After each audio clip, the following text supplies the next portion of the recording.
Film شروع ہوتی ہے ایک دفتر میں جہاں بہت سے ملازمین کو نوکری سے نکالا جا رہا ہوتا ہے۔ ہم کمپنی کے مالک جیک کو دیکھتے ہیں جو اپنے ناکام کاروبار کی وجہ سے گہرے دکھ میں ہے۔ اس نے بہت سے ملازمین کو نکال دیا ہے۔ جیک کے چہرے پر شدید دباؤ نظر آتا ہے اور یہ اس کی زندگی کی جدوجہد کو ظاہر کرتا ہے۔ اسی دوران ایک گھبرایا ہوا بوڑھا آدمی اس کے پاس آتا ہے۔ وہ وضاحت کرتا ہے کہ اس نے کمپنی میں کئی سال کام کیا اور جلد ہی ریٹائر ہونے والا تھا، لیکن جیک نے اسے بھی نکال دیا۔ وہ جیک سے منت کرتا ہے کہ براہ کرم میری تنخواہ کم کر دے یا مجھے پیسے نہ دے، لیکن مجھے نوکری سے مت نکالے۔ لیکن جیک سننے سے انکار کر دیتا ہے۔ وہ سمجھانے کی کوشش کرتا ہے کہ وہ اس طرح کام جاری نہیں رکھ سکتا۔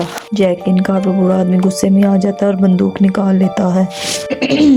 بندوق دیکھ کر جیک سمیت سب گھبرا جاتے ہیں۔ جیک آنکھیں بند کر کہتا ہے براہ کرم مجھے معاف کر دو، مجھے مت مارو، میری بیوی کا حمل ضائع ہو چکا ہے، وہ ڈپریشن میں ہے، زندگی پہلے ہی بہت مشکل ہے، اگر میں مر گیا تو وہ بھی مر جائے گی۔ یہ کہتے ہی گہری خاموشی چھا جاتی ہے، پھر گولی چلتی ہے، خون جیک کے چہرے پر آ جاتا ہے۔ وہ دیکھتا ہے کہ بوڑھا آدمی مر چکا ہے۔ یہ منظر دیکھ کر جیک تقریباً پاگل ہو جاتا ہے اور اپنا کنٹرول کھو دیتا ہے۔ بڑی مشکل سے وہ خود کو سنبھالتا ہے اور فیصلہ کرتا ہے کہ وہ چند دن کے لیے شہر چھوڑ دے گا۔ وہ اپنی بیوی ایمی کو فون کر کے اگلے دن کے سفر کے بارے میں بتاتا ہے۔ ایمی بہت خوش ہو جاتی ہے۔ جیک گھر جانے سے پہلے اپنا موڈ بدلنے کے لیے ایک بار جاتا ہے، لیکن کچھ بھی اس کا غم نہیں کم کر سکا۔ وہ ایک لڑکی کو بار ٹینڈر سے مشروب پر جگرتے دیکھ کر پریشان ہو جاتا ہے۔ شور روکنے کے لیے جیک بار ٹینڈر سے کہتا ہے براہ کرم اسے ایک ڈرنک دے دو، میں اس کی قیمت ادا کر دوں گا۔ لڑکی متاثر ہو کر اس کے پاس آتی ہے اور باتیں کرنے اور فلرٹ کرنے لگتی ہے، لیکن جیک انکار کرتے ہوئے کہتا ہے میں شادی شدہ ہوں اور دھوکہ دینے کا کوئی ارادہ نہیں رکھتا۔ اس کے بعد جیک وہاں سے چلا جاتا ہے۔ اگلی صبح جیک اور ایمی چھٹیاں منانے کے لیے روانہ ہوتے ہیں۔ ایمی بہت اداس نظر آتی ہے، لیکن وہ اپنے شوہر کی کوشش کو سراہتی ہے۔ سفر کے دوران جیک کو ایک عورت کے پیغامات ملتے ہیں۔ وہ لڑکی جولیا ہوتی ہے۔ وہ جیک کو کہتی ہے مجھے معلوم ہے کہ تم اپنی بیوی سے محبت کرتے ہو اور دھوکہ نہیں دینا چاہتے۔ اگر تم اسے محفوظ رکھنا چاہتے ہو تو مجھے 5 لاکھ یورو دو، ورنہ میں اسے بار والا واقعہ بتا دوں گی۔ یہ عجیب بات تھی، بار میں کچھ بھی نہیں ہوا تھا، جیک نے صرف اس کے لیے ایک ڈرنک لی تھی، پھر بھی وہ بلیک میل کر رہی تھی۔ جیک ایک ہوشیار بزنس مین ہے،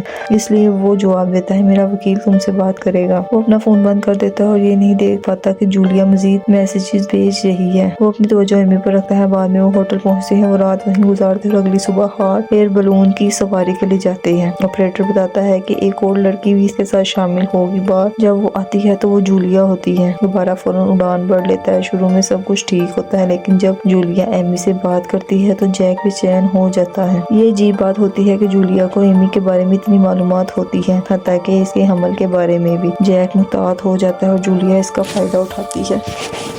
ایمی محسوس کرتی ہے کہ جولیا کے آنے کے بعد جیک بے چین ہے۔ کچھ لمحے گزرتی ہے اور ایمی جولیا سے کہتی ہے کہ وہ ان کی تصویر لے۔ جولیا مان جاتی ہے اور پھر جیک سے کہتی ہے کہ وہ اس کی تصویر لے۔ وہ جیک کو اپنا فون دیتی ہے جس پر لکھا ہوتا ہے اگر تم نے پیسے نہ دیے تو تمہیں پچھتانا پڑے گا۔ جیک اس پیغام کو نظر انداز کر دیتا ہے اور تصویر لے لیتا ہے۔ جولیا غصے میں آ جاتی ہے اور زور سے کہتی ہے کہ اب یہ معاملہ ابھی حل ہونا چاہیے۔ ایمی پوچھتی ہے کون سے پیسے؟ جیک کہتا ہے اسے نظر انداز کرو، یہ پاگل ہے، اس نے بار میں ہنگامہ کیا تھا، میں نے صرف اس کے لیے ایک ڈرنک لی تھی اور اب یہ مجھے بلیک میل کر رہی ہے۔ ایمی غصے میں جولیا کو ڈانٹتی ہے۔ جولیا جواب دیتی ہے تمہارے شوہر کو شرم آنی چاہیے، وہ خود میرے قریب آیا تھا اور میرے پاس ثبوت ہے، اس کے سینے پہ ایک نشان ہے۔ ایمی چونک جاتی ہے کیونکہ جیک کے واقعی وہ نشان ہوتا ہے۔ جیک کہتا ہے کہ اس نے اس کی شرٹ کے بغیر تصویریں سوشل میڈیا پر دیکھی ہوگی۔ جولیا خاموش ہو جاتی ہے جیسے وہ جھوٹ پکڑے جانے پر رک گئی ہو۔ جب بلیک میلنگ کام نہیں آتی تو وہ آپریٹر کی چوڑی چرا لیتی ہے، جیک کی طرف بڑھتی ہے اور کہتی ہے کہ تمہیں مجھے پیسے دینے ہوں گے۔ آپریٹر خوفزدہ ہو کر بیس اسٹیشن کو کال کرتا ہے۔ اس سے پہلے کہ وہ کچھ کہہ پاتا جولیا سے چھری سے مار دیتی ہے۔ جیک فوراً پیچھے سے جولیا پر حملہ کرتا ہے تاکہ اسے روکا جا سکے۔ وہ اسے ٹوکری کے ساتھ دبا دیتا ہے اور آپریٹر جیک کی مدد کرتا ہے تاکہ چھری چھینی جا سکے، لیکن جولیا مزاحمت کرتی ہے اور اسی دوران چھری گیس پائپ کو کاٹ دیتی ہے۔ گیس لیک ہونے سے آگ بھڑک اٹھتی ہے اور جولیا آگ کی لپٹ میں آ جاتی ہے۔ آپریٹر فوراً گیس بند کر دیتا ہے تاکہ آگ رک جائے اور وہ کپڑوں سے جولیا کی آگ بجھاتے ہیں۔ لیک کی وجہ سے وہ گیس دوبارہ نہیں جلا سکے۔ جب تک گیس بند ہے غبارہ قابو سے باہر رہتا ہے۔ غبارے کو کنٹرول کرنے کا دوسرا طریقہ اوپر والا